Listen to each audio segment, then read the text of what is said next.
हम लोग अभी घटनाक्रम पूरे प्रदेश को जानकारी है कि कीर्ति यहाँ की जो चेयरमैन साहिबा थी उन्होंने इस्तीफा दे दिया है और कार्यवाहक अध्यक्ष और सचिव परीक्षा नियंत्रक सब लोग हैं।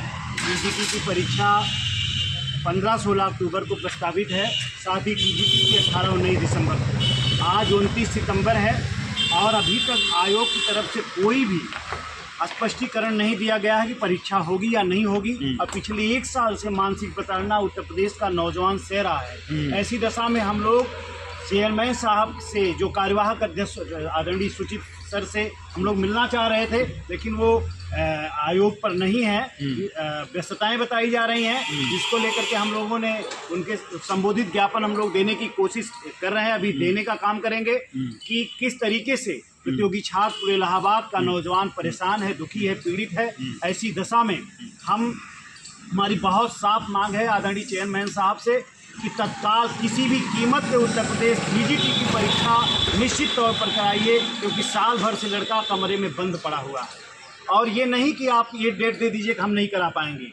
आप लोग कार्यवाहक अध्यक्ष के रूप में हैं, परीक्षा नियंत्रक के तौर पर सचिव के रूप में पूरी बॉडी है। और मुझे लगता है सरकार से भी इस बात को भावुक अपील करता हूँ कि नौजवानों के सवाल पर मुस्तैदी से आप पीजीटी और टीजीटी के सवाल पर, उत्तर प्रदेश सवाल, रोजी रोजगार के सवाल पर संवेदनशील हो।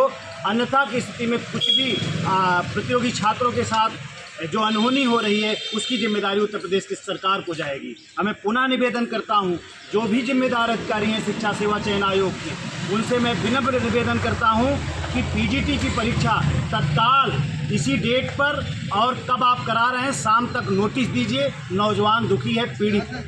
आप लोगों ने इससे पहले करीब 1 महीने पहले जो है लगातार इसके 1-1.5 महीने का आंदोलन भी किया था, जो परीक्षाएं तय नहीं हुई थी डेट की, और उसके बाद डेट घोषित हुए। बिल्कुल 30 जून का वो दिन था, काला दिन था, जिस दिन लाठियां बरसाई गई थी हम लोगों के ऊपर। लेकिन उसी का परिणाम था कि जब हम लोग डेट पाए थे, लोगों को दौड़ा दौड़ा करके पुलिस ने मारा था, लेकिन फिर भी हम लोग डटे रहे और इसी आयोग इसी के दबाव में परीक्षा की तिथियां दी थी। हमें क्या पता था कि ये ट्रेजेडी के साथ जब नज़दीक होगा ठीक वही हूबहू स्थिति करने की कोशिश करेंगे। पहले 3 बार परीक्षाएं कैंसिल हुई थी। निश्चित तौर पर 3 बार परीक्षाएं एकदम ऐन मौके पर, जैसे जून में, मई में और उसके पहले अप्रैल में प्रस्तावित थी।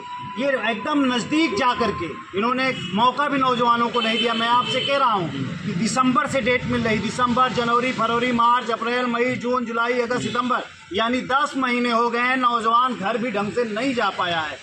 कई स्टूडेंट से मैंने इंटरव्यू भी किए हैं, कई ऐसे हैं जो अपने जॉब छोड़ के तैयारी के लिए आए हुए हैं ये बघड़ा वगैरह इन सब जगहों पर। निश्चित तौर पर आप ये बहुत अच्छी बात आपने कही है कि यहाँ पर पीएचडी की उम्र आपको बता दें 58-60 साल, यानी एक दिन कम हो 60 साल में, तब तक आप आवेदन कर सकते हैं। तो आप जान सकते हैं तमाम पैसे रोजगार से जुड़े हुए लोग हैं, अरमान रोजी रोजगार, सरकारी नौकरी के अरमान की वजह से लोग फार्म डाले हैं। और एक बड़ा सवाल बता दें, अभी एक हमारी बहन ने कहा था, आपने ही अपडेट किया था, जो बीटीसी की बहना थी उसने कहा था, और हमारी बीएड की बहना ने कहा था, किसी परीक्षा के चलते हम लोग अपने आगे की प्रक्रिया जच्चा बच्चा का काम नहीं कर पा रहे। तो ये बहुत परेशानी का विषय है। तो ये अभी आप लोग ज्ञापन चयन आयोग को दे? बिल्कुल, शिक्षा सेवा चयन आयोग को हम लोग, अगर कोई संबंधित अधिकारी मिलता है तो उससे मिलेंगे, और नहीं तो हम लोग ज्ञापन रिसीव करेंगे, ज्ञापन रिसीव कराएंगे। और आने वाले समय में जरूरत पड़ेगी तो हम लोग प्रतीकात्मक आंदोलन, शांतिपूर्वक आंदोलन करने के लिए बाध्य होंगे।